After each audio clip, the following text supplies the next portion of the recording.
আল্লাহ সমর্থ দিছে, হাত লম্বা করেন, কিছু বরকত নিয়ে আনেন, নাইলে দেখবেন সব বরকত যাইবগা।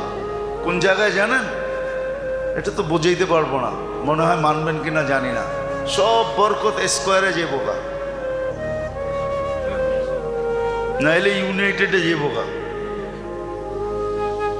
নাইলে সিঙ্গাপুর যাইবগা, নাইলে থাইল্যান্ডে যাইবগা, নাইলে শেষমেশ মাদ্রাজে যাইবগা। সব বরকত ওদিকে চলে যাবে। বরকত রাখেন কিছু, আল্লাহ সমর্থ দিছে, হাত লম্বা করেন, সবচেয়ে দামি যেটা ওটা দেন।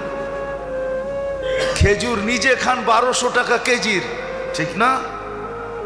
1200 টাকা কেজির খেজুর নিজে খান, সৎকার হিসাব করতে, ফেতরার হিসাব করতে আসা 100 টাকা দামের খেজুরের হিসাব করেন, ঠিক না? রাগ হয় না কিন্তু, নিজেকে নিজে প্রশ্ন করেন যে আমি কি করলাম। যদি আপনার ভিতরে কিছু থাকে, সব পার্টস নষ্ট হয়ে গেলে ওটা ভিন্ন কথা, আর যদি কিছু পার্টস এখানে থাকে তাহলে একটু নিজেকে প্রশ্ন করেন না যে আমি তো বাসার জন্য প্রতি মাস সারাটা মাস খেজুর কিনলাম 1200 টাকা দামের, সুক্কারি কিনলাম 3 কেজি 1500-1600 টাকা দিয়া, আর ফেতরা দেওয়ার সময় আইসা হিসাব করতেছেন 120 টাকা খেজুর, কেজির খেজুর। খাইলেন কত দামের, দিতেছেন কত দামের? রাগ হয় না। আল্লাহর ধন আল্লাহ দিচ্ছে, আল্লাহর জন্য লুটায় দেখেন না। আল্লাহ বলছে আমার জন্য যে লুটাবে তাকে আমি কমাবো না। ওমাই ইউকরিদিল্লাহ কারদান হাসানা ইউদাইফুহু, আমি তোমাকে বাড়ায় দুনিয়ায় 10 গুণ বাড়ায়া দিব, আখেরাতে হিসাব ছাড়া দিব। নিচে খাইলেন 1200 টাকা দামের খেজুর, আর ফেতরা হিসাব করতেছেন 120 টাকা দামের খেজুর, ঠিক না? 3.5 কেজির দাম, ঠিক না? কি বলেন? হাত প্রসারিত করেন, হাত প্রসার সুযোগ করে দিয়া গেছে। এক তো আমি একটা দুইটা বললাম আপনাদেরকে যে যা এখন পর্যন্ত যেটা হয় নাই ওটাকে পুরা করার জন্য 2 রাস্তা দেখাইলাম, দ্বিতীয় আরেকটা রাস্তা আছে, সেটাই ফেতরা। আল্লাহ রাসূল সাফ বলছে, রোজার ভিতরে যেরকম করা ছিল তুমি করতে পারো নাই, পূর্ণতা নিয়ে আসবে তোমার হাত খোলা ফেতরা। হাত খোলা, হাত খোলা। বলবেন 70 টাকা দিলেই তো হবে, হয়ে যাবে, হয়ে যাবে, কিন্তু বরকত আপনার কাছে থাকবে না, বরকত কিন্তু যাবে, বরকত কিন্তু অন্য জায়গায় চলে যাবে। এটা আপনি বুঝবেনও না কিভাবে চলে যাবে, বরকত কিন্তু অন্য জায়গায় চলে যাবে। আর যদি বরকত অন্য জায়গায় না দিতে চান, নিজের কাছে রাখতে চান, তাহলে হাত লম্বা করেন, দেখবেন বরকত অন্য কোথাও যাবে না, আপনার কাছেই থাকবে। বলে অসুখ বিসুখ কি হবে না? বলে হবে, টুকটাক দিয়া সেরা যাবে। কি দিয়া? টুকটাক দিয়া। আবার টিকটক মনে করেন না কিন্তু, টুকটাক দিয়ে সেরা যাবে। দেখেন না গরিবের গুলা এমনি সেরা যায়, এমনি এমনি সেরা যায়, গরিবদের গুলো এমনি সেরা যায়, আর আমাদের গুলা সারে না, আমাদের গুলা সারে না। মাশাআল্লাহ, এরম এরম লাগা লাগে, বরকত এমন যাওয়া যায়, হ্যাঁ এমন যাওয়া যায়। অস্ট্রেলিয়ান গাভীও তো মাঝে মাঝে দুধ বন্ধ করে, কিন্তু হামাগুড়ি কখনো বন্ধ হয় না, সারা জীবন চলতেই থাকে, চাইতেই হয়, লেখাই থাকে 15 দিন পরে দেখা করবেন, 15 দিন পরে দেখা করবেন, 15 দিন পরে দেখা করবেন। আপনি অস্ট্রেলিয়ার ওই সুপার দুধ দাতা যে আপনি 15 দিন পরে দুধ দিতেই থাকবেন, দিতেই থাকবেন, দিতেই থাকবেন, মৌত পর্যন্ত দিতে হবে। রাগ হয়ে গেলেন? সত্য এটাই। কিন্তু আবার ডাক্তাররা থাকলেও রাগ হয়ে যেতে পারে যে কি বুঝায় আমার, সব ইঙ্গিত তো আমাদের উপরই, ঠিক না? হ্যাঁ সত্য এটাই। ফেতরার হাত লম্বা করেন, কমসে কম একদিনের জন্য হইলো, একদিনের জন্য হইলো, একদিনের জন্য হইলো ভিক্ষুককে নিজের কাতারে দাঁড় করা, ওর মুখে হাসি ফোটা। আপনি জানেন না, কাহিনী হয়তো শুনছেন কিন্তু আপনার ভিতরে অনুভূতি আসে নাই। ওমর রাদিয়াল্লাহু তাআলা আনহু যে ক্ষুধার্ত বাচ্চাদেরকে দেখা চোখের পানি ছাড়ছিলেন, তারপরে নিজের পিঠে বস্তা উঠায়া নিয়া পাকায়া খাওয়ায়া দূরে বৈশা বৈশা দেখতেছিলেন আর জিজ্ঞাসা করতেছিলেন, চলেন কাজ তো হয়ে গেছে, আপনি কি দেখেন? বলে, কাঁদতে দেখছি, এখন একটু হাসতে দেখতে চাই। এই অনুভূতিটা আপনার ভিতরে নাই, আপনার আমার ভিতরে নাই। মাল আছে, ধন আছে, সম্পদ আছে, কিন্তু এই ভিতরের ফিলিংস, এই অনুভূতিটা নাই যে কাঁদতে দেখা লোকগুলাকে হাসতে দেখতে কত মজা লাগে। এই অনুভূতি আমার সমাজে নাই। আমার সমাজের লোকগুলা বলতে পারে আমরা শিক্ষিত, আমরা এডুকেটেড, আমরা এই আমরা সেই, বলতে পারে, কাগজ কলমে লেখাও থাকতে পারে, এর জন্য বড় বড় অ্যাওয়ার্ডও পাইতে পারে, কিন্তু ভিতরে অনুভূতি নেই, এটা আমি বিশ্বাস করি। তাহলে কমসে কম একদিনের জন্য হইল গরিবকে ওই কাতারে দাঁড় করায়, তুই ওই কাতারে দাঁড়া। এই জন্য আসেন পরিপূরক হিসাবে তিনটা জিনিস।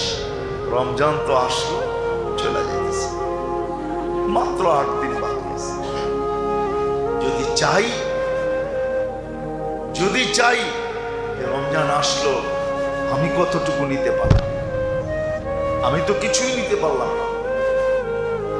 কোরআনের সাথে আমার সম্পর্ক হইল না।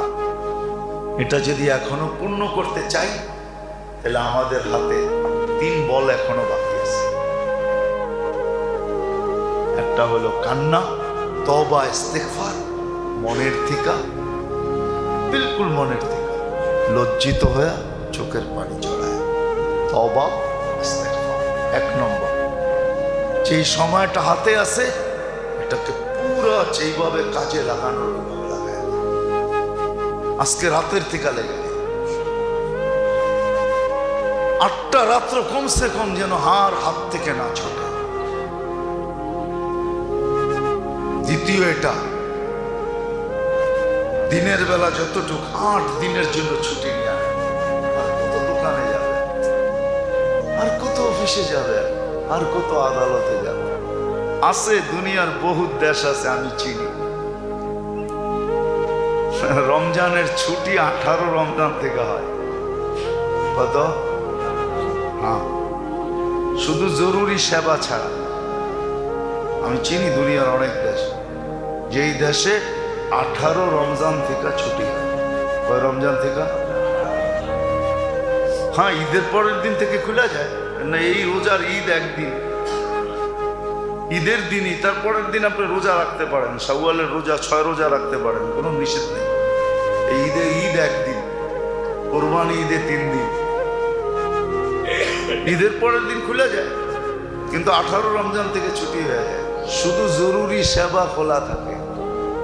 আমি চিনি অনেক দেশ, আল্লাহ আমাকে নিয়ে গেছে ওই সমস্ত দেশে, আমি চিনি এখনো আছে 18 রোজা থেকে ছুটি, যেন সবাই শেষ 10 দিন এতে কাপে বসতে পারে।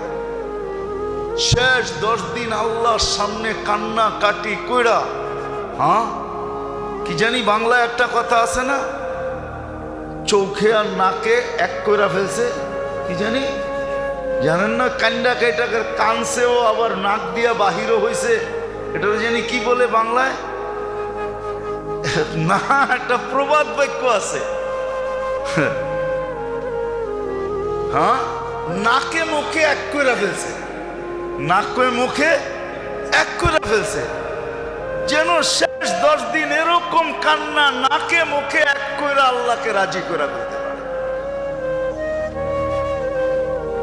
প্রথম তো হলো তওবা ইস্তেগফার, আর যে কটা সময় আছে কাজে লাগান। এখন হইল হাত লম্বা করেন, প্রসারিত করেন, বরকত নেন আল্লাহর কাছ থেকে। আর তৃতীয় হইল ফেতরার ভিতরে বরকত, হাত যত লম্বা করতে পারেন, লিস্টি করেন, যে ওই আপনি বলবেন যতটুকু ফেতরা এর চেয়ে বেশি দিলে কি গুনাহ হবে? কোনো গুনাহ হবে না। কে বলছে গুনাহ হবে?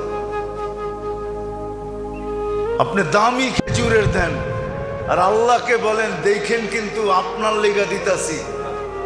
আরে আল্লাহকে সাক্ষী রাখেন না, আল্লাহকে বলেন না আপনার দেখেন কিন্তু কি দিতেছি, ফিরত কিন্তু আমাকে এরকম চকচকে দিবেন, আমিও কিন্তু চকচকে দিতেছি। বলেন না, আল্লাহকে বলা যায় এইভাবে, চকচকা দিয়ে আল্লাহকে বলেন দেখেন কিন্তু নোট কিরম চকচকা, আমারটাও যেন চকচকা হয়, ময়লা যেন না হয়। আল্লাহ রাজি, আপনি যেরম দিবেন এর চেয়ে 100 গুণ চকচকা দিবে, কোটি গুণ চকচকা দিবে।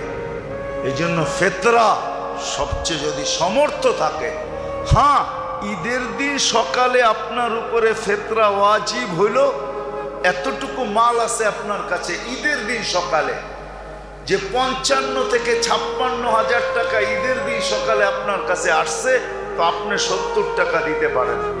বাকি আল্লাহ যাকে সমর্থ দিছে, মধ্যবিত্ত বলেন আর উচ্চবিত্ত বলেন, যাদেরকে আল্লাহ সমর্থ দিছে তাদের উঁচা থেকে উঁচা ফেতরা দেওয়া উচিত, উঁচা থেকে উঁচা। নেন না খেজুর 1200 টাকা কেজি করে খান নিজে। আরে আমাদের তো জনসংখ্যা এখন নাই, আগে তো প্রবাদ বাক্য ছিল, মানুষের দন হইলে স্বামী স্ত্রী ডেলি মুসল্লায় পড়ে আল্লাহর কাছে চাইতো আল্লাহ জন দিও জন, নাইলে এই দনগুলা পাহারা দিয়ে কে রাখবে? এখন তো আমাদের দন আছে জন নাই, তারপরও দিতে বাধা কোথায়? যেই বাড়িতেই দেখবেন 2 বাচ্চার বেশি নাই, ঠিক না? হ্যাঁ, স্বামী স্ত্রী মিলা 4 জন, ঠিক না? কি কি এখনো আর কার ঘরে এরকম বাচ্চা আছে যে বাহির হইলে মিছিল দেখা যায়? আগে ছিল, আগে আগে ছিল, বাড়ির থেকে বাহির হইলে মানুষ মনে করতো মিছিল বেরিয়েছে, ঠিক না? হ্যাঁ ছিল, বিশ্বাস হয় না? ঠিকানা কয়ে দিমু, যাবেন? হ্যাঁ, বেশি দূরে যেতে হবে না, বরিশুর যান, বরিশুর। বরিশুর চিনেন? হ্যাঁ চিনেন নাকি? আরে সোয়ারি ঘাটের থেকে একটু সামনের দিকে যায় না, উল্টা কামরাঙ্গীর চরের উল্টা হইলো বরিশুর। বরিশুর বাজারে যান, বাজারে যে বলবেন মাস্টার সাহেবের বাড়ি কোনটা, ওনার 22 জন সন্তান, 22 জন। কয়জন? কয়জন? আমি অ্যাড্রেস দিলাম, যে দেখে আসেন। উনি নাই, মাস্টার সাহেব নাই, ভালো সম্পর্ক ছিল, আমি অনেক যেতাম ওনার কাছে, ভালো সম্পর্ক ছিল। 22 জন সন্তান একসাথে বাহির হইলে কি মিছিলের থেকে কম নাকি? এতগুলা হইলে না আমি বুঝতাম যে আপনি 70 টাকা করে দিবেন, ঠিক না? এখন তো সন্তানই নেই। হ্যাঁ, এখন তো প্রবাদ বাক্য হলো এক সন্তানের জননী বুদ্ধিমতী রমণী, ঠিক না? এমন বুদ্ধি, ঠিক না? এমন বুদ্ধি, কোন পর্বে আইসা যদি একটা 0 হয়ে যায় তাহলে এখন মাথা দেওয়ালে বাড়িয়ে থাকে, ঠিক না? 2-এর বেশি নিবেন না, মায়ের স্বাস্থ্য ভাঙবেন না, ঠিক না? যারা 2-এর বেশি নেয় না, ওর স্বাস্থ্য কোন দিক দিয়ে ঠিক আছে আমাকে দেখান। হাসপাতালে গেলে ওদের সিরিয়াল সবচেয়ে বেশি দেখা যায়। কি বিশ্বাস হয় না? আমার লোকে চলেন, আমি প্রমাণ দেখায় দিব আপনাকে। এদের ডাক্তার দেখায় বেশি। আগে যে আমাদের মা চাচিদের বাচ্চা ছিল, গহিনা ইবনে আব্বাস রাদিয়াল্লাহু তাআলা আনহুর 101 জন বাচ্চা ছিলেন। উনি মাঝে মাঝে চিনতেনও না বাচ্চাদেরকে, নাম বইলা বলতে হইতো, বাবা আমি আপনার। আল্লাহ বরকত দিছে এদেরকে। তো যেটা বুঝাইতেছিলাম হাসানের জন্য না, আপনি 1200 টাকা কেজির খেজুর ধরলে অসুবিধা কি? 350, 3.5 কেজি কয় টাকা হবে? কত? 4200। আপনার ঘরে তো আসেই পুরা 4 জন, 4-42 কত হবে? 20,000 টাকাও তো হলো না। এক গরিব রে আপনি দিয়া দিলে হইতে পারে তার ঈদের দিন মুখে হাসি পড়ে। সেও আপনার কাতারে দাঁড়াবে। সে খুশি হবে? আপনি জানেন না, জানেন না, জানেন। হইতে পারে কারো চোখের এক ফোঁটা খুশির পানি আপনার চিরজীবনের জন্য জাহান্নামকে বুঝায় দিবে। ওই পানি আপনার চোখ থেকে পড়ে নাই, অন্যের চোখ থেকে পড়ে। এই জন্যই তো আমার লোকে অনেকের মিলে কম। আমি তো বলি সবার উপরে আঙ্গুল উঠেও না। অনেক সময় দেখা যায়, হয়তো আমরাও দেখি, সমাজে নামাজি না, নামাজি না, তেমন বেশি দিনদার না, কিন্তু কিছু কাম আর এরকম। আমি জানি, আমার এই মহল্লায় ছিলেন, আমি চিনি কিছু লোক ছিলেন আমার মহল্লায়, নাই এরা তেমন দিনদার ছিল না, কিন্তু আমার মনে হয়, আমি বিশ্বাস আল্লাহর কাছে বিশ্বাস রাখি, আল্লাহ মনে হয় মাফ করে দিছে। কিন্তু তার কিছু কাম এরকম ছিল, কেউ মেয়ে বিয়ে দিতে পারে নাই, দেখা গেছে চুপে চুপি কালেকশন করে টাকা দিয়ে বিয়ে দিয়ে দিছে। ওই মেয়ে বাসর ঘরে বৈশা যে খুশির পানি চোখ দিয়া ঝরাইছে, আমার বিশ্বাস এই ব্যক্তির জাহান্নাম বুঝা গেছে। এরকম কিছু আমল আছে যেগুলো লুকায়িত থাকে, লুকায়িত। আমি চিনি, আমার এই মহল্লায় কিছু লোক ছিল, কিছু লোক ছিল, কিছু লোক ছিল সারা বছর যেমনই হোক, রমজান আসলে মসজিদ একদিনও ছাড়ে নাই। রমজানের যেরকম পবিত্রতা দরকার ছিল এরকম পালন করত। কিছু লোক ছিল, আমরা চিনি, এখনো দুনিয়াতে আছে। আসেন, খোদার ওয়াস্তে পায়ে হাত রাখা বলি, 3টা বল এখনো আমাদের হাতে আছে, করবো তো ইনশাআল্লাহ। হ্যাঁ, ফেতরায় সংকীর্ণতা না দেখাই। উপর থেকে চাবি ঘুরাইয়া দিলে কিন্তু কি চেক বাল্ব বলে না, চেক বাল্ব, চিনেন? ট্যাঙ্কির এখানে যে লাগায় লাইন বন্ধ করার জন্য, চিনেন? যত মোটাই পাইপ লাগান না কেন, ওটা বন্ধ থাকলে পানি এক ফোঁটাও আসে। আর পাইপ যত চিকনই হোক না কেন, যদি ওইটা খোলা থাকে তো পানি অল্প হইলেও আসে। মনে হয় বুঝাইতে পারি না। ওইখান থেকে যদি বন্ধ করে দেয়, আপনার পাইপ যত মোটাই থাকুক না, আপনার শূন্যতাই ওটার ভিতরে দেখবেন। এই জন্য দেখবেন আমাদের দেশের বেশিরভাগ মানুষ জিজ্ঞাসা করলে কেমন যাইতেছে, না ব্যবসা বাণিজ্য ভালো না। চাকরি এলাকায় জিজ্ঞেস করবেন কেমন, জিনিসের দাম বেড়ে গেছে না, ভালো না। কিন্তু ওনার আমদানি কম না, বেতন ছাড়াও উপর দিয়া নিচে দিয়া আমদানি কমে নাই, আমদানি কমে নাই। কিন্তু আমদানি না করলে কি হবে, গলায় কোনো দিন পানি লাগে না, শুকানোই থাকে, আলহামদুলিল্লাহ কখনো বলে না। কিন্তু আবার কিছু লোক দেখবেন না খাইও বলে আলহামদুলিল্লাহ ভালো আছে। আর যদি জিজ্ঞেস করি যদি না খাই আলহামদুলিল্লাহ, কেন? সুস্থ তো আছি, হাঁটতে তো আছি, চলতে তো আছি, হাসপাতালে তো নাই, কোনো রোগ নাই, ব্যাধি নাই, আলহামদুলিল্লাহ বলবো না তো বলবো কি? খালি পেটে না কিছু নাই, এই জন্য কি সারা শরীরের এতগুলা অঙ্গ সব সুস্থ, খালি এক জায়গায় কিছু নাই, এই জন্য আলহামদুলিল্লাহ বলবো না, এটা কেমন কথা? আসে আল্লাহ আমাদেরকে বুঝারও তৌফিক দেখ আর করারও তৌফিক আল্লাহ দান করে।